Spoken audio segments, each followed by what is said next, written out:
And welcome everyone. तो मेरा नाम है Pawan Kumar Jyotiram Bewanade. I am BTech first year student from IIT Dharwad. और इस चैनल के बारे में बताना चाहूँ तो इस चैनल का नाम है maths made easy foundation mathematics, जहाँ पर हम फाउंडेशन मैथमेटिक्स के सभी चैप्टर्स कवर करेंगे। तो हम अभी पढ़ रहे सीक्वेंसेस एंड सीरीज, जहाँ पर हमने एरिथमेटिक प्रोग्रेशन तक ये पढ़ लिया था। तो आज के लेक्चर में हम लोग देखेंगे कि ज्योमेट्रिक प्रोग्रेशन क्या क्या होता है। तो हम ज्योमेट्रिक प्रोग्रेशन का एक इंट्रोडक्शन लेंगे और उसके बाद हम लोग देखेंगे कि जनरल टर्म क्या होता है किसी भी ज्योमेट्रिक प्रोग्रेशन का। तो चलिए वीडियो के अंदर चलते हैं। सबसे पहले तो मेरा आपसे एक सवाल है कि what will be the next term. तो यहाँ पर मैंने आपको कुछ सीक्वेंसेस दे रखे हैं, 3 सीक्वेंसेस यहाँ पर दिए हुए हैं। तो आपको बताना है कि इस सीक्वेंस के अंदर नेक्स्ट टर्म क्या होगी। तो जैसे कि फर्स्ट सीक्वेंस है 2, 4, 8, 16, 32। तो इसके बाद वाली टर्म क्या होगी, तो आप पॉज करके सोच सकते हो। तो सब लोगों ने गेस कर ही लिया होगा कि यहाँ पर अगली वाली टर्म क्या होगी, 64 होगी अगली वाली टर्म यहाँ पर। वैसे ही अगर आप ट्राई कर सकते हैं तो इस वाले सीक्वेंस में अगली वाली टर्म क्या होगी, 3, 9, 27। यहाँ पर भी सब लोगों ने गेस कर लिया होगा कि यहाँ पर अगली वाली टर्म होगी 81। वैसे ही इस सीक्वेंस के अंदर अगली वाली टर्म क्या होगी, जैसे कि 1, 1/2, 1/4, 1/8, 1/16। तो यहाँ पर भी सब लोगों ने गेस कर लिया होगा कि यहाँ पर अगली टर्म होगी 1/32। तो आपने ये कैसे गेस किया, आपने कैसे बताया कि ये अगली वाली टर्म होगी। सिंपल, आपने यहाँ पर एक रूल देखा कि 2 को हम अगर 2 से मल्टीप्लाई कर रहे हैं तो 4 आ रहा है। फिर 4 को 2 से मल्टीप्लाई करने के बाद 8 आ रहा है। फिर 8 को 2 से मल्टीप्लाई करने के बाद 16 आ रहा है। 16 को 2 से मल्टीप्लाई करने के बाद 32 आ रहा है। तो अगली वाली टर्म में भी अगर हम 2 से मल्टीप्लाई करेंगे तो 64 आएगा, और 64 ही हमारी अगली टर्म होगी। वैसे ही नीचे यहाँ पर हम 3 से मल्टीप्लाई कर रहे हैं। 3 से मल्टीप्लाई कर दिया 9 आया, 9 को 3 से मल्टीप्लाई कर दिया 27 आया, 27 को 3 से मल्टीप्लाई कर दिया हमारे पास 81 आ गया। थर्ड सीक्वेंस में तो ये दो जो सीक्वेंस है, पहले दो ये इंक्रीजिंग सीक्वेंस है। थर्ड सीक्वेंस हमारा डिक्रीजिंग सीक्वेंस है।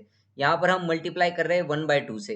सो 1 को अगर हमने 1/2 से मल्टीप्लाई कर दिया तो हमारे पास आ जाएगा 1/2। 1/2 को अगर फिर से 1/2 से मल्टीप्लाई कर दिया तो आ जाएगा 1/4। 1/4 को अगर 1/2 से मल्टीप्लाई कर दिया तो आ जाएगा 1/8। फिर यहाँ पर 1/2 से मल्टीप्लाई कर दिया जो आ जाएगा 1/16। 1/16 को 1/2 से मल्टीप्लाई कर दिया तो आ जाएगा 1/32। तो ये आपने बता दिया, ये हमें पता चल गई कि अगली टर्म क्या होगी। तो ऐसे ही सीक्वेंस जहां पर हम पिछली वाली टर्म को किसी टर्म से मल्टीप्लाई करते हैं और अगली वाली टर्म फाइंड करते हैं, इन्हीं को बोला जाता है ज्योमेट्रिक प्रोग्रेशंस। ठीक है। तो ऐसे ही सीक्वेंस जहां पर हम पिछली वाली टर्म को किसी नंबर से मल्टीप्लाई करके अगली वाली टर्म फाइंड करते हैं, इसी को बोला जाता है ज्योमेट्रिक प्रोग्रेशन। तो इसकी अगर आपको फॉर्मल डेफिनेशन चाहिए ज्योमेट्रिक प्रोग्रेशन की, ठीक है, फॉर्मल डेफिनेशन है ना, कुछ कुछ बच्चों को रहता है कि फॉर्मल डेफिनेशन चाहिए सर हमको फॉर्मल। तो ये है इसकी फॉर्मल डेफिनेशन ज्योमेट्रिक प्रोग्रेशन की। If the sequence of numbers a1 a2 a3 decrease और इंक्रीज, ठीक है, डिक्रीज भी कर सकता है सीक्वेंस, इंक्रीज भी कर सकता है, by a constant factor they are said to be in geometric progression. कि अगर सीक्वेंस है हमारे पास किसी नंबर्स का a1 a2 a3 dot dot dot ऐसा सीक्वेंस, वो अगर डिक्रीज कर रहा है या फिर इंक्रीज कर रहा है किसी कांस्टेंट फैक्टर से, तो उसे हम बोलेंगे कि वो क्या है हमारे पास ज्योमेट्रिक प्रोग्रेशन। जैसे कि पिछले वाले एग्जांपल में अगर हम ले, तो ये जो सीक्वेंस है, पहला जो सीक्वेंस है हमारे पास, वो हमारे पास क्या कर रहा है, पहला सीक्वेंस हमारे पास इंक्रीज कर रहा है, इंक्रीज, ठीक है, इंक्रीज कर रहा है। किस कांस्टेंट फैक्टर से इंक्रीज कर रहा है, तो वो कांस्टेंट फैक्टर क्या है, फर्स्ट सीक्वेंस के अंदर हमारा कांस्टेंट फैक्टर क्या है, हमारा कांस्टेंट फैक्टर है 2। ठीक है, 2 के फैक्टर से ये सीक्वेंस इंक्रीज कर रहा है। ये जो हमारे पास दूसरा वाला सीक्वेंस है, ये सीक्वेंस भी क्या कर रहा है, इंक्रीज। और यहाँ पर भी कांस्टेंट फैक्टर क्या है हमारे पास, किस कांस्टेंट फैक्टर से ये सीक्वेंस इंक्रीज कर रहा है, तो ये सीक्वेंस 3 से इंक्रीज कर रहा है, 3 से इंक्रीज कर रहा है। तो यहाँ पर हमारा कांस्टेंट फैक्टर है 3। अगर ये तीसरा वाला सीक्वेंस देखा जाए तो ये सीक्वेंस कर रहा है हमारे पास डिक्रीज। ये सीक्वेंस हमारे पास क्या कर रहा है, डिक्रीज। और किस कांस्टेंट फैक्टर से डिक्रीज कर रहा है, किस कांस्टेंट फैक्टर से डिक्रीज कर रहा है, तो ये सीक्वेंस हमारे पास डिक्रीज कर रहा है 1/2 से। ठीक है। तो एक ऐसा सीक्वेंस जो कि इंक्रीज करे या डिक्रीज करे किसी कांस्टेंट फैक्टर से, उसे हम बोलते हैं ज्योमेट्रिक प्रोग्रेशन।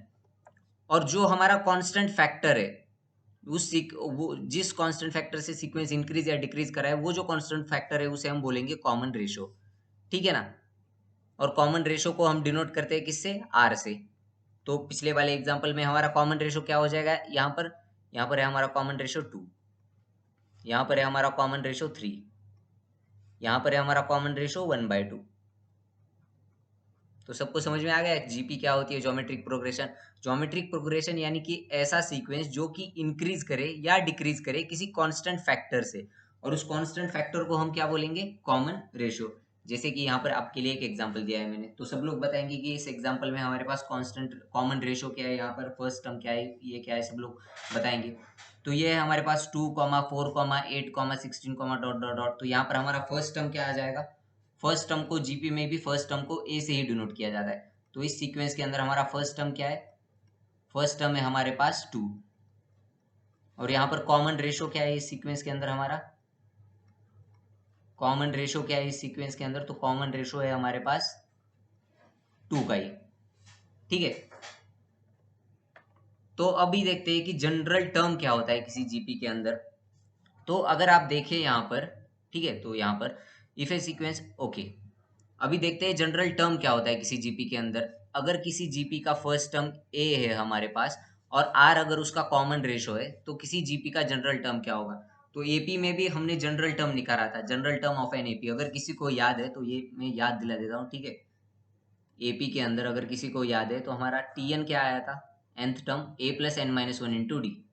ठीक है, a plus N minus one into d, जहाँ पर हमारा ए फर्स्ट टर्म होता है और डी होता है हमारा कॉमन डिफरेंस। ओके। तो क्या जीपी के अंदर भी हम निकाल सकते हैं nth टर्म? बिल्कुल निकाल सकते हैं जीपी के अंदर nth टर्म। तो कैसे निकालेंगे? तो अगर हमारे पास फर्स्ट टर्म ए है और कॉमन रेशो अगर आर है, तो सेकंड टर्म क्या होगा? ए को आर से मल्टीप्लाई करने से सेकंड टर्म आएगा। थर्ड टर्म कैसे आएगा? सेकंड टर्म को आर से मल्टीप्लाई करने से, क्योंकि आर हमारा क्या है? आर हमारा कॉमन रेशो है, तो थर्ड टर्म हो जाएगा a r square. Fourth term क्या हो जाएगा हमारे पास? A r cube. Fifth term क्या हो जाएगा? A r raise to 4। ऐसे ही डॉट डॉट डॉट। अब बताओ nth टर्म हमारे पास क्या होगा? nth टर्म होगा, अगर ऑब्जर्वेशन करें तो nth टर्म क्या होगा? a इंटू आर की पावर क्या आएगी? देखो, सेकेंड टर्म में आर की पावर क्या आई? 1 आई। थर्ड टर्म में आर की पावर क्या आई? 2 आई। फोर्थ टर्म में आर की पावर क्या आई? 3 आई। फिफ्थ टर्म में आर की पावर क्या आई? 4 आई। तो nth टर्म में आर की पावर क्या आएगी? n-1। तो जीपी के अंदर हमारा nth टर्म होता है a into are raise to n-1। ठीक है, तो ये nth टर्म का फॉर्मूला है हमारे पास जीपी के अंदर, जो कि एक बहुत ही इंपॉर्टेंट फार्मूला है। ठीक है, one of the important formulas in GP. इसको आप नोट डाउन भी कर सकते हो कि टी एन हमारे पास क्या होगा? T N equals to A into are raise to n-1। ठीक है, तो किसी भी जीपी के अंदर अगर आपको nth टर्म निकालना है, तो nth टर्म क्या हो जाएगा? a into are raise to n-1। ठीक है, सबको समझ में आ रहा है ये? अब तक तो सबको समझ में आया होगा सब कुछ। कुछ नहीं पढ़ा, सिर्फ हमने देखा एक जीपी क्या होती है और जीपी के अंदर nth टर्म क्या होता है। nth टर्म होता है जीपी के अंदर a into are raise to n-1। ठीक है, तो कुछ इसके ऊपर सवाल कर रहे थे, जैसे कि अगर हमारे पास, मैंने आपको एग्जांपल दिया, ये हमारे पास एक जीपी है, तो इस जीपी के अंदर आपको बताना है कि इसका कॉमन रेशो क्या है और इसका nth टर्म क्या होगा। ओके, तो पॉज करके ट्राई कर सकते हो आप लोग। ठीक है, ट्राई कर लिया पॉज करके? मैं बता देता हूँ अभी। तो इस जीपी के अंदर ये तो सबको मालूम होगा कि हमारा फर्स्ट टर्म क्या है? हमारे पास -1 है फर्स्ट टर्म। ठीक है, फर्स्ट टर्म है हमारे पास -1। कॉमन रेशो कैसे निकालेंगे? कॉमन रेशो मतलब कितने से टर्म्स मल्टीप्लाई हो रही है, कॉमन फैक्टर। तो अगर आप देखोगे कि तो -1 को 2 से मल्टीप्लाई करने के बाद -2 आता है, फिर -2 को 2 से मल्टीप्लाई करने के बाद -4 आता है। ठीक है, अगर ये भी किसी को नहीं आ रहा है तो आप क्या कर सकते हो? आप an+1/an कर सकते हो, यानी कि अगली वाली टर्म से पिछली वाली टर्म को डिवाइड करना है। जैसे कि सेकेंड टर्म से अगर फर्स्ट टर्म को डिवाइड करोगे, -2/-1 तो आ जाएगा 2। या आप कर सकते हो third term by second term, fourth term by third term. तो ऐसे भी कॉमन रेशो निकाला जा सकता है। और यहाँ पर टी एन क्या होगा? इसके अंदर हमारा nth टर्म क्या होगा इस सीरीज के अंदर? तो nth टर्म हमारे पास होता है a into are raise to n-1। तो a हमारे पास है -1 इंटू कॉमन रेशो है हमारे पास 2 इंटू n-1। तो ये हो जाएगा माइनस इंटू 2 इंटू n-1। ये हमारे पास nth टर्म है इस जीपी के अंदर। ठीक है, सबको समझ में आ गया? तो पिछले तो जो नीचे वाला है वो आप लोग ट्राई कीजिए एक बार। नीचे वाले का आप लोग वैसे ही करने का ट्राई कीजिए जैसे मैंने ऊपर का लिखा है, पॉज करके आप लोग ट्राई कर सकते हो। ठीक है, बता देता हूँ मैं अब। तो इस जीपी के अंदर हमारा फर्स्ट टर्म क्या है? फर्स्ट टर्म है हमारे पास 1 यहाँ पर। कॉमन रेशो क्या है यहाँ पर? कॉमन रेशो -2/1 कर सकते हो तुम। -2/1 अगली वाली टर्म को पिछली वाली टर्म से डिवाइड करके, तो -2 हमारा क्या है इस जीपी के अंदर? कॉमन रेशो है। और nth टर्म क्या होगी इस जीपी के अंदर? nth टर्म क्या होती है हमारे पास? a into are raise to n minus one. तो a तो 1 है हमारे पास, r क्या है यहाँ पर? r है यहाँ पर -2 raise to n minus one. तो ये क्या हो जाएगा? -2 raise to n minus one. तो यही हमारी nth टर्म है इस जीपी के अंदर। ठीक है, सबको समझ में आ रहा है? आसान आसान सी चीज़ें। ठीक है, ये सब इजी चीज़ें है। चिंदी चिंदी चिंदी चीज़ें है ये सब। इन सब से अगर डर गए तो ट्रिग्नोमेट्री कैसे पढ़ोगे? फिर तो कैलकुलस पढ़ना है, वेक्टर एंड 3D ज्योमेट्री पढ़ना है। तो आसान आसान चीज़ों से घबराना नहीं है। ऐसा सोचना है कि इसको तो मैं उड़ा दूंगा, ऐसे ही उड़ा दूंगा इसको, तो ऐसे फुर्र ले लिया, फुर्र करके उड़ा दिया इसको। ठीक है, तो सबको समझ में आ गया? तो चलो आगे बढ़ते हैं इसमें। तो आगे मेरा क्वेश्चन है आपसे। ठीक है, ये क्वेश्चन डिपेंड है nth टर्म ऑफ एनजीपी के ऊपर, यानी कि जो फॉर्मूला हमने पढ़ा nth टर्म का, T N equals to A are raise to N minus one, उसी के ऊपर क्वेश्चन है। आज हम दो ही टॉपिक पढ़ने वाले थे, ज्योमेट्री प्रोग्रेशन का इंट्रोडक्शन और nth टर्म। तो इंट्रोडक्शन भी मैंने दे दिया, ज्योमेट्री प्रोग्रेशन क्या होती है, nth टर्म भी हम लोगों ने पढ़ लिया। तो अब हम कुछ क्वेश्चंस करेंगे उसके ऊपर। तो इस क्वेश्चन को आप लोग ट्राई कर सकते हैं। क्वेश्चन बहुत ही अच्छा है, जिसमें कि एक ट्रिकी स्टेप भी आएगा बाद में। तो देखते हैं कौन कौन कर पाता है इस क्वेश्चन को। अरे बाप रे, ये कहाँ चला गया अब? ये कहाँ चला गया? अरे पिछली वाली स्लाइड, हाँ यहाँ पर है। ठीक है, तो देखते हैं कौन कौन कर पाता है इस क्वेश्चन को। पॉज करके ट्राई कर लिया। एक ट्रिकी स्टेप आएगा यहाँ पर, जो करने के बाद आपको सॉल्यूशन ऐसे चमकेगा। वो स्टेप करने के बाद सॉल्यूशन दिमाग में चमकेगा। अगर वो स्टेप नहीं किया तो सॉल्यूशन थोड़ा सा मुश्किल पड़ेगा। तो चलो मैं बता देता हूँ क्या बोला है क्वेश्चन में। क्वेश्चन में बोला है कि in a GP if the m plus nth term b a. ठीक है, एक हमारे पास जीपी है जिसमें m प्लस nth टर्म है हमारे पास a, और m माइनस nth टर्म भी b, और m माइनस nth टर्म हमारे पास क्या है? b। तो हमें पूछा गया है कि उस जीपी की mth टर्म क्या होगी।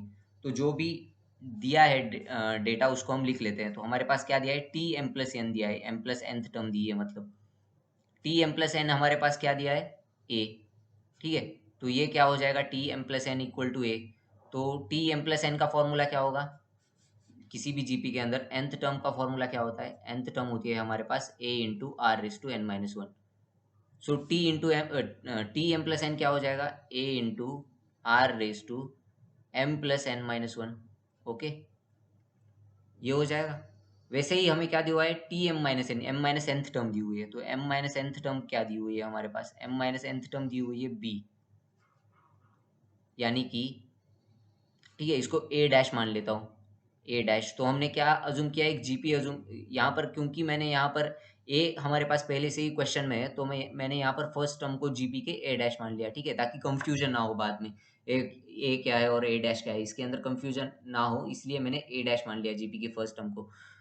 तो एम माइनस एंथ टर्म क्या हो जाएगी? बी। ये क्या हो जाएगी? A dash into are raise to m minus N minus one. ठीक है, और हमें निकालना क्या है? हमें निकालना है टी एम क्या होगा, एमथ टर्म क्या होगी। तो एमथ टर्म हमारे पास क्या आ जाएगी? A dash into are raise to m minus one. ठीक है, मैंने यहाँ पर ए डैश क्यों माना? ए डैश इसलिए माना कि क्वेश्चन में पहले से ही एक ए दिया हुआ है। तो अगर यहाँ पर भी अगर हम ए लेंगे जीपी की फर्स्ट टर्म को, तो कंफ्यूजन होगा बहुत उसमें से। ठीक है, तो मैंने ए डैश ले लिया। तो कैसे निकाल सकते हैं हम लोग? किसी के पास कुछ आइडिया है? हमें ये दो इक्वेशन दी हुई, equation number one, equation number two. इन दोनों इक्वेशन से हमें ये चीज़ फाइंड करनी है जो भी दी हुई है। तो क्या करेंगे? सोचो सोचो, बताओ क्या करेंगे यहाँ पर। ठीक है, क्या करेंगे आगे? तो हम लोग यहाँ पर एक ट्रिकी स्टेप आता है, तो हमें देखना है। देखो यहाँ पर ए डैश है, यहाँ पर भी, यहाँ पर ए डैश है, यहाँ पर भी ए डैश है। आर की पावर देखो, आर की पावर है यहाँ पर M plus N minus one. ठीक है, और यहाँ पर आर की पावर है M minus N minus one. तो अगर हम इन दोनों इक्वेशन को मल्टीप्लाई कर देंगे, ठीक है, दोनों इक्वेशन को अगर मल्टीप्लाई कर देंगे, तो आर की पावर्स क्या हो जाएगी? ऐड हो जाएंगे आर की पावर। ठीक है, तो X raise to Y into X raise to Z होता है, तो X raise to Y plus Z बन जाता है ना वो। एक्सपोनेंट की प्रॉपर्टी से। तो अगर इन दोनों इक्वेशन को अगर हम मल्टीप्लाई कर देंगे तो आर की पावर ऐड हो जाएगी और उससे एन की झंझट मिट जाएगी, एन हमारा कैंसिल हो जाएगा दोनों में से। तो हम यहाँ पर करेंगे इक्वेशन 1 इंटू इक्वेशन 2, ठीक है, equation 1 into equation 2, equation number 1 into equation number 2। तो इक्वेशन 1 इंटू इक्वेशन 2 से करने के बाद क्या होगा, यहाँ पर लेफ्ट हैंड साइड में हमारे पास आ जाएगा ए बी और राइट हैंड साइड में क्या आ जाएगा, ए dash into are raise to M plus N minus one into A dash into are raise to m minus N minus one. ठीक है, समझ में आ रहा है सबको? तो ये क्या हो जाएगा, ये हो जाएगा A B equals to A dash आपस में मल्टीप्लाई हो जाएंगे, वो बना देंगे ए डैश स्क्वायर और आर की power M plus N minus one और आर की पावर एम माइनस एम, ये दोनों पावर भी क्या हो जाएंगी, ऐड हो जाएंगी। तो यहाँ पर एन एन कैंसिल हो जाएगा, ठीक है, एन और एन कैंसिल हो जाएगा, बचेगा क्या, 2m बचेगा और -2 बचेगा, आर की पावर 2m-2। सबको समझ में आ रहा है ये? तो इसको अगले पेज के ऊपर सॉल्व करते हैं, ठीक है। हमारा लास्ट स्टेप याद रख लेते हैं, हमारे पास क्या मिला था, a B equals to A dash square और r to the power 2m-2, a dash square और r to the power 2m-2। और हमें निकालना क्या है, हमें निकालना है टी एम क्या होगा, टी एम यानी कि a dash into are raise to m-1। तो कैसे निकालेंगे, हमारे पास यहाँ पर इक्वेशन आ चुकी है, एक इक्वेशन हमारे पास आ चुकी है, इससे हमें ये निकालना है। तो कैसे करेंगे, देखो देखो इक्वेशन की तरफ ध्यान से देखो, ये टू बहुत दिख रहा है इक्वेशन में, टू ये टू मुझे बहुत परेशान कर रहा है इक्वेशन के अंदर, मैं इस टू को नहीं चाहता तो मैं टू को कॉमन निकाल लूंगा यहाँ से, ठीक है। तो क्या हो जाएगा, ए डैश इंटू ए डैश का square into R to the power 2, यहाँ से बाहर निकाल लेंगे तो अंदर वो बच जाएगा क्या, m-1। ओके ओके, कुछ कुछ दिख रहा है, अभी कुछ कुछ दिख रहा है सर, होते हुए कुछ कुछ दिख रहा है। अगर इस 2 को सर हम किसी तरह से बाहर ले जाए तो यहाँ पर a dash r raise to m-1 बन रहा है, तो 2 को कॉमन ले लो यहाँ से, तो ये क्या हो जाएगा, ए dash into are raise to m-1 का होल स्क्वायर। दोनों में से मैंने 2 को कॉमन लिख लिया और होल स्क्वायर कर दिया दोनों का, समझ में आ रहा है? तो अगर दोनों तरफ हम स्क्वायर रूट लेंगे तो स्क्वायर रूट क्या आ जाएगा, रूट ए बी बन जाएगा यहाँ पर, root A B equals to A dash into are raise to m-1। और यही तो हमको चाहिए था जिंदगी में, यही तो हमको चाहिए था, जिसका मुझे था इंतजार जिसके लिए दिल था बेकरार वो मिल गया आखिर को, ठीक है। तो ये हमारे पास टी एम, एमथ टर्म क्या आ गई, root of A B. So this is the solution.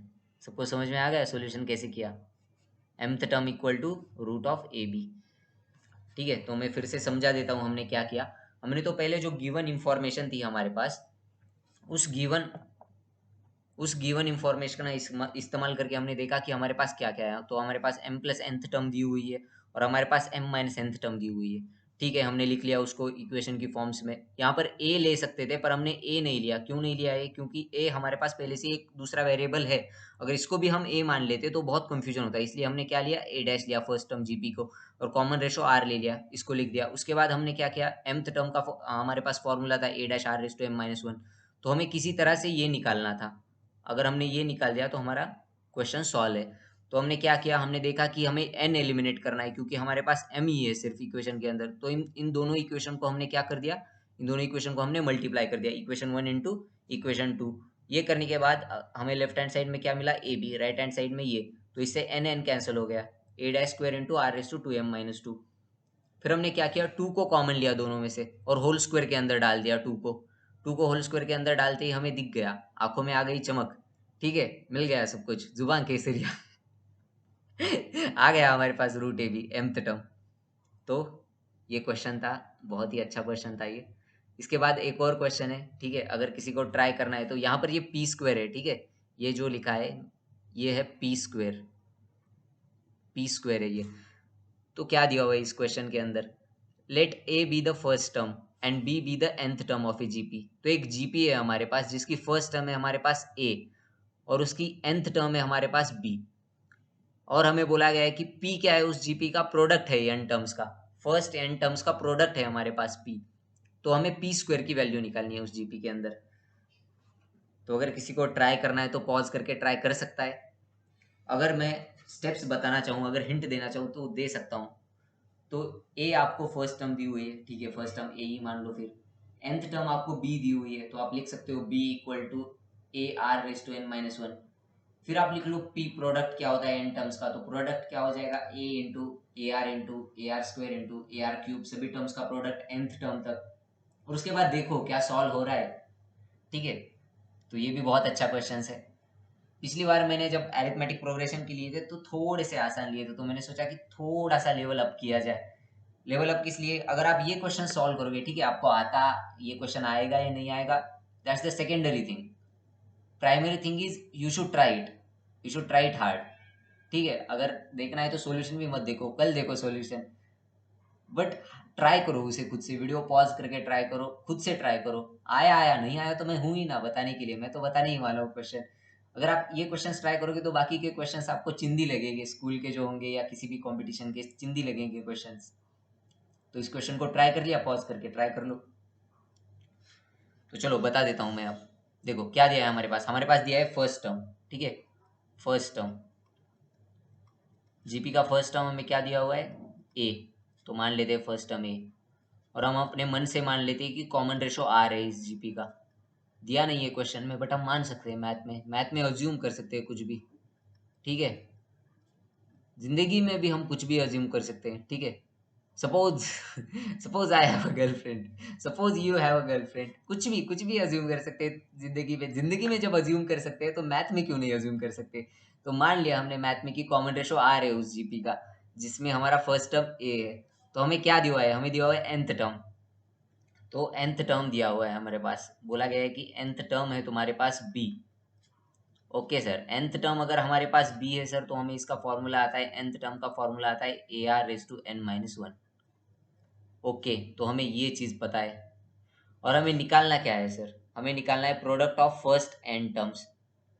तो product of first n terms निकालना है, तो सर लिख लीजिए फर्स्ट एन टर्म्स। तो फर्स्ट एन टर्म्स क्या होगी, कॉमा ए आर स्क्वायर, ठीक है, third term a r cube, comma dot dot dot dot dot a r raise to N minus one होगी हमारे पास nth टर्म। कौन कौन एग्री करता है इस बात से, ठीक है। बताया था मैंने general form of an GP, ये एक जीपी का जनरल फॉर्म है, general form of a GP. अगर तुम्हें कोई जीपी माननी है तो तुम इस फॉर्म में जीपी को मान सकते हो, जनरल फॉर्म ऑफ जीपी है ये किसी भी ज्योमेट्रिक प्रोग्रेशन का। अगर याद करो तो एपी का क्या होता है, एपी का जनरल फॉर्म होता है हमारे पास a plus d a plus two d dot dot dot dot dot comma a plus N minus one into d. ये जीपी का, ये एपी का जनरल फॉर्म होता है, ठीक है। ये क्या है, ये general form of an AP. अगर तुम्हें फर्स्ट टर्म ए और कॉमन डिफरेंस डी दिया हो, तो वो एपी का जनरल फॉर्म क्या होता है, ये ए प्लस टू डी ऐसे। वैसे ही a r square a r cube, ये क्या है, general form of a GP है। तो सर मान लिया हमने जीपी क्या है हमारे पास, into a r square into a r cube into ये है। फिर हमें क्वेश्चन में क्या बोला है कि पी प्रोडक्ट है, इन सभी टर्म्स का प्रोडक्ट क्या है हमारे पास, पी। तो पी क्या हो जाएगा हमारे पास, a into a r into a r square into a r cube dot dot a r raise to N minus one, ये हो जाएगा पी हमारे पास, ठीक है। तो इसमें सर हम आगे और क्या कर सकते हैं, और भी कुछ बहुत कुछ चीज़ें कर सकते हैं और, ठीक है, ज़िंदगी में बहुत कुछ चीज़ें कर सकते हो और कभी भी ख़त्म नहीं होता। बहुत सिंप्लीफाई कर सकते हो तुम इसको। तो देखो यहाँ पर ए दिख रहा है सब तरफ, तो इन सभी ए को हम एक साथ ले लेंगे। तो ये कितने ए यहाँ पर एन टर्म्स है, तो एन टाइम्स ए आ रहा है। तो क्या हो जाएगा, ए रेस टू एन हो जाएगा एन टाइम्स ए को मल्टीप्लाई करने के बाद। और आर के साथ क्या आ रहा है, आर के साथ क्या आ रहा है, तो यहाँ पर अगर देखोगे फर्स्ट टर्म में तो आर है ही नहीं, यानी कि आर की पावर जीरो है। सेकेंड टर्म में आर की पावर वन है, तो आर रेस टू, तो सभी powers R, R into R square into R cube into dot dot dot R raise to N minus one हो जाएगा। तो आर की सभी पावर्स क्या हो जाएंगी, ऐड एक्सपोनेंट के रूल से, कि जैसे पावर अगर आर की पावर ए इंटू आर की पावर बी हो, तो आर की पावर ए प्लस बी बन जाता है या नहीं। वैसे यहाँ पर आर की पावर क्या बन जाएंगी, one plus two plus three plus dot dot dot कहाँ तक, प्लस एन माइनस वन तक। समझ में आ रहा है ये, ओके। क्या सर यहाँ पर सिंप्लीफाई हो गया क्या ये क्वेश्चन, क्या हम इसको और सिंप्लीफाई कर सकते हैं। बिल्कुल सिंप्लीफाई कर सकते हैं। आर की पावर देखो, ये आर की पावर बड़ी गंदी लग रही है, ठीक है, बड़ी गंदी लग रही है, 1 + 2 + ... तक, ये बहुत ही गंदा लग रहा है ये। इसको मैं सिंप्लीफाई करूंगा सर। इसको कैसे सिंप्लीफाई करोगे फिर आप? यहाँ पर हम लिख लेते हैं, हमारे पास क्या है यहाँ पर, p = a⁴n इंटू आर की पावर 1 + 2 + 3 + ... तक आया है। तो सर ये n की r की पावर को मैं सिंप्लीफाई करना चाहता हूँ। ये बड़ा गंदा लग रहा है मुझे कुछ तो एक्सप्रेशन चाहिए वहां पर जिससे कि वो सुंदर लगे। तो एक मैथमेटिशियन थे, उन्होंने बोला था कि इक्वेशन करेक्ट है या नहीं, ये, हाँ, ये मायने नहीं रखता, इक्वेशन ब्यूटीफुल होनी चाहिए। ठीक है ना, ऐसा ही कुछ था, मेरे को अभी याद नहीं आ रहा एग्जैक्ट क्या था वो, बट उसका यही था कि इक्वेशन ब्यूटीफुल होती है मैथ्स के अंदर या फिजिक्स के अंदर, जो इक्वेशंस होती है वो ब्यूटीफुल दिखनी चाहिए। अगर वो गंदी दिख रही है मतलब आपने कुछ गलती करी है उसमें। तो इसको अगर हम लोग देखेंगे 1 + 2 + 3, तो सब लोगों ने क्या सम ऑफ नेचुरल नंबर्स पढ़ रखा है? सम ऑफ नेचुरल नंबर्स क्या सब लोगों ने पढ़ रखा है क्या? नहीं पढ़ा क्या अभी तक? क्या पढ़ा रहे फिर तुमने जिंदगी में, अगर सम ऑफ नेचुरल नंबर्स नहीं पढ़ा तो अगर हमारे पास दिया हो 1 + 2 + 3 + ... तक, तो इसका सम क्या होता है? तो इसका सम हमारे पास होता है n × n + 1/2। ठीक है, ये सबको आ जाना चाहिए। अगर किसी को ये नहीं पता तो उसके लिए ये होमवर्क है कि वो जाके ढूंढे कि ये कैसे होता है, इसका प्रूफ ढूंढे, क्या होता है इसका प्रूफ। आगे इसी के अंदर इसका प्रूफ भी मैं बताऊंगा, इसका प्रूफ भी सीक्वेंसेस एंड सीरीज के अंदर ही आता है। तो वो अगले में आगे मैं बताऊंगा, बट आपके लिए एक्सरसाइज है, अगर किसी को नहीं पता ये फॉर्मूला तो वो जाके इसका प्रूफ ढूंढेगा। ठीक है, तो अगर इस फॉर्मूले को यहाँ पर यूज करेंगे तो हमारे पास क्या हो जाएगा, 1 + 2 + 3, अगर देखें तो 1 + 2 + 3, ये यहाँ पर कहाँ तक है, ये n-1 तक है। तो इनका सम क्या हो जाएगा, n-1 इंटू n-1 + 1, तो -1 + 1 कैंसिल हो जाएगा, तो ये आ जाएगा n/2। ठीक है, तो ये हो जाएगा n × n-1/2। यहाँ पर n तक था सम, यहाँ पर n तक सम था, इसलिए n तक सम होगा तो ये फॉर्मूला है।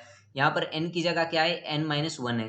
तो इक्वेशन यहाँ पर इस फॉर्मूले अगर n-1 डालोगे तो फर्स्ट टर्म क्या हो जाएगा, n-1, और n की जगह n-1 डालोगे तो -1 और 1 कैंसिल हो जाएगा, तो वो बन जाएगा n ही। ठीक है, तो ये यहाँ पर हमने n-1 तक का सम निकाल लिया। तो हम इसको रिप्लेस कर देते हैं, ठीक, p के अंदर। तो क्या हो जाएगा, p = a⁴n into r⁴n into n-1/2। Okay, okay, हमारे पास p आ गया, ऐसा हमारे पास p आ गया। तो हमें क्या फाइंड करना है, क्वेश्चन के अंदर देखो, क्वेश्चन के अंदर तुम्हें फाइंड क्या करना है, तुम्हें फाइंड करना है p²। ठीक है ना, तुम्हें फाइंड करना है p² कि p² क्या होगा। तो तुम्हारे पास आया है p का वैल्यू तुमने निकाल लिया p का वैल्यू। तो देख लेते हैं p² करके क्या होगा।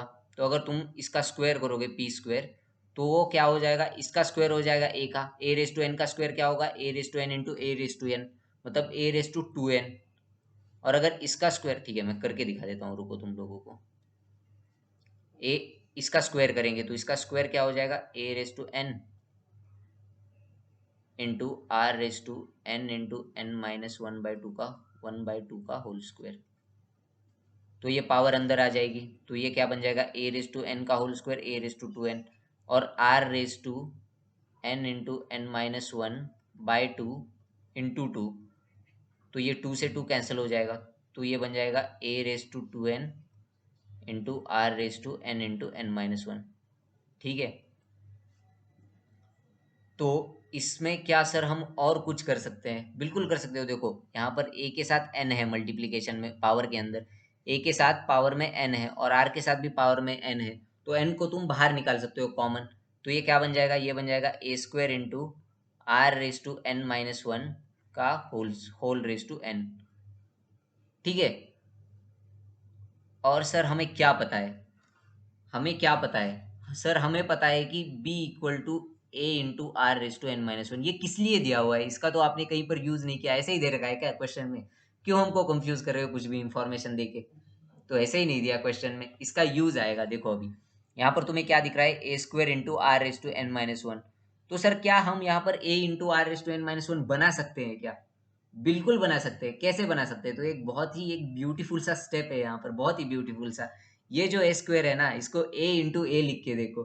ठीक है, समझ में आ रहा है सबको? इस ए स्क्वायर को लिख के देखो, a into a are raise to N minus one. दिख गया क्या सबको? ऐसे रोंगटे खड़े हो जाने चाहिए ऐसा देखने के बाद। कुछ मैथ्स के अंदर बहुत बहुत ही ब्यूटीफुल सा दिखता है ये। तो ए स्क्वायर को लिख दिया हमने ए इंटू ए। अगर आप किसी कंपटीशन में भी जाओगे आगे, जेई में भी, तो ऐसे स्टेप्स जो होते हैं लॉजिकल स्टेप्स, उनका बहुत यूज आएगा। उससे क्वेश्चन बहुत ही ज्यादा आसान हो जाता है आपके लिए। तो ये कैसे सोचेंगे सर फिर? ये प्रैक्टिस, प्रैक्टिस से घर जाओ, जीपी की बुक उठाओ, जीपी के सारे क्वेश्चन सॉल्व कर दो, उसमें जो भी है सभी सॉल्व कर दो। उसके बाद लेक्चर देखो, आएगा। पहली बार में ऐसा हो सकता है कोई ना आए क्वेश्चन, दूसरी बार अगर अच्छे से पढ़ोगे, ट्राई करोगे, तो 10% आ जाएंगे, फिर 20%, 25%, और फिर आ जाएंगे क्वेश्चंस। बट तुम प्रैक्टिस तो करो पहले, पहले तुम ट्राई तो करो उसे। ट्राई करने के बाद आ जाएंगे सभी क्वेश्चंस, ठीक है ना? तो ट्राई करने से घबराना नहीं है, और अगर नहीं आया तो कोई फांसी नहीं देने वाला। मैं हूं ही बताने के लिए। तुम मुझे कभी भी पूछ सकते हो, इंस्टाग्राम पर मैसेज कर सकते हो, कहीं पर भी पूछ सकते हो, कमेंट सेक्शन के अंदर भी डाल सकते हो। मैं कोई वीडियो सजेस्ट करूंगा, मेरे से भी अच्छा अगर कोई होगा तो वो भी सजेस्ट कर दूंगा आपको। तो कहीं पर भी, और कमेंट सेक्शन के अंदर बताया करो कि कैसा लगा लेक्चर, अच्छा लगा या बहुत फास्ट लगा, स्लो लगा, क्वेश्चंस ऐसे थे वैसे थे। तो कमेंट सेक्शन के अंदर बताया करो, ताकि मुझे भी पता चलेगा कि कैसा कैसा मुझे इम्प्रूव करना चाहिए। और ठीक है ना? तो हम यहाँ पर देख रहे थे, हमने ए स्क्वायर को ए इंटू ए लिख दिया। तो अब ये a into are raise to N minus one हमको दिख रहा है, ये क्या होगा? बी। तो हमारे पास क्या हो जाएगा? ए बी रेस टू एन। तो हमारे पास आ गया पी स्क्वायर का value A B raise to N. और यही है हमारा आंसर इस क्वेश्चन का। ओके। तो आज मैं दो ही क्वेश्चंस लाया था, और दो क्वेश्चंस मैंने थोड़े से अपर लेवल के उठाए, ताकि मैं चाहता था कि अगर ये क्वेश्चंस आप लोग समझ लोगे, ये क्वेश्चंस अगर आप लोग ट्राई करोगे, तो बाकी के सभी क्वेश्चंस आपको चिंदी लगेंगे। जाओ स्कूल की बुक उठाओ, वहां पर nth term of an GP के क्वेश्चन देखो, बहुत ही आसान है। ऐसे जीपी दियोगे और बोला होगा nth टर्म फाइंड करो, डायरेक्टली तुम a into r raise to N minus one करोगे, nth टर्म फाइंड करोगे। तो अच्छे क्वेश्चंस करने के बाद जो आसान वाले क्वेश्चन है बहुत बहुत ईजी लगते हैं, ठीक है ना? तो आई होप कि सबको ये दोनों क्वेश्चन समझ में आए होंगे। अगर नहीं आए तो आप कमेंट सेक्शन के अंदर बता सकते हो मुझे कभी भी, इंस्टाग्राम पे भी पूछ सकते हो आप कभी भी। और मैं एक होमवर्क क्वेश्चन लाया था आपके लिए, जो कि इन दोनों क्वेश्चन से आसान है, ठीक है ना? इन दोनों क्वेश्चन से थोड़ा सा आसान है। तो होमवर्क क्वेश्चन क्या है हमारे पास? तो हमें एक जीपी दी हुई है, जिसकी फिफ्थ टर्म है हमारे पास 1/3, और नाइन्थ टर्म है हमारे पास 16/243, और आपको निकालना है कि फोर्थ टर्म क्या होगी। ठीक है, तो ये एक होमवर्क क्वेश्चन है। होमवर्क क्वेश्चन के आंसर आप मुझे कमेंट सेक्शन में बता सकते हो, और होमवर्क क्वेश्चन का जो भी करेक्ट आंसर बताएगा, उसकी कमेंट को मिलेगा मेरी तरफ से एक हार्ट। हार्ट मिलेगा मतलब आपकी कमेंट सबसे ऊपर आ जाएगी फिर। ठीक है ना? तो ये होमवर्क क्वेश्चन है, आप लोगों को ट्राई करना है, कमेंट्स के अंदर आंसर बताना है। ये भी बता सकते हो कमेंट्स के अंदर, लेक्चर कैसा लगा, अच्छा लगा, नहीं लगा, क्या इम्प्रूव करना चाहिए। तो ये क्वेश्चन ट्राई कर लो। और थैंक्स फॉर वॉचिंग, वीडियो देखने के लिए आपका बहुत बहुत शुक्रिया। आज हम लोगों ने पढ़ा ज्योमेट्रिक प्रोग्रेशन का इंट्रोडक्शन लिया, और हमने पढ़ा कि nth term of an geometric progression क्या होती है। इसके आगे वाले लेक्चर में हम लोग पढ़ेंगे कि सम ऑफ एन टर्म्स क्या होता है, और सम अप टू इन्फिनिटी क्या होती है, जो कि एक बहुत ही बढ़िया कॉन्सेप्ट है, sum up to infinity geometric progression के अंदर। तो ये दोनों चीजें हम कल पढ़ेंगे। उसके बाद हम ज्योमेट्रिक मीन पढ़ेंगे, उसके बाद हम जाएंगे हार्मोनिक प्रोग्रेशन के ऊपर। तो कल के लिए आपको क्या करना है? कल के लिए आपको बुक उठानी है, उसमें देखना है कि sum of n terms of a GP होता क्या है। खुद से ट्राई करना है उसको समझने का। सम अप टू इन्फिनिटी क्या होता है, खुद से ट्राई करो। कुछ क्वेश्चंस दिए होंगे तो वो क्वेश्चंस भी खुद से ट्राई करो। उसके बाद देखो कल के लेक्चर में आपको सब ऐसे धाए धाए समझ में आएगा सब कुछ, ठीक है ना? तो देखो जीपी एक बार किसी बुक में, आज जो पढ़ा है उसके ऊपर भी क्वेश्चन सॉल्व करो। और मैं मिलता हूँ आपसे अगली वीडियो में। तब तक के लिए बहुत बहुत आपको बेस्ट ऑफ लक और बाय बाय।